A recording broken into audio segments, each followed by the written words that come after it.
政府宣布要動用建築物管理條例解散宏福苑管委會，委任華懋旗下嘅合安管理接管屋苑。較早時間，法團主席被拘捕，原本要開嘅管委會會議被迫終止。表面上，民政局話要幫災民分擔工作，但係點解業主想開個會都唔俾呢？我哋不妨睇返原本嘅法團管委會議程。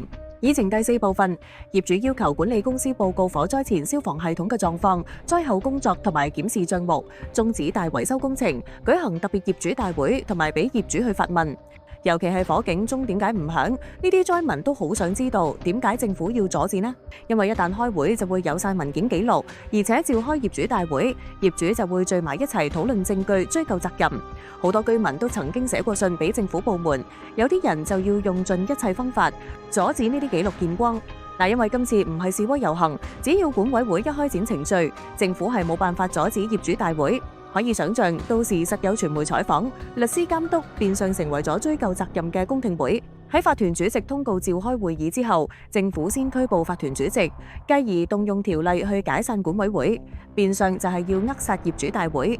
之後災民自發嘅會議都可以定性為非法組織。啱啱喺3個月之前，華懋大廈嘅圍網變成火災，華懋自己都管理唔掂，憑乜嘢拎走業主嘅管理權呢？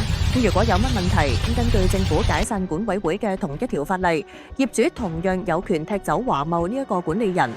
政府點解事前可以完全唔問過業主意見呢？如果呢個先例一開，以後有官員同承辦商勾結貪污，業主係連追究責任嘅防線都冇埋，呢種假扮照顧市民，實質奪走市民基本權利嘅做法。所以香港今日咁多人移民，就係唔想俾政府咁好心照顧，真係多謝晒喎。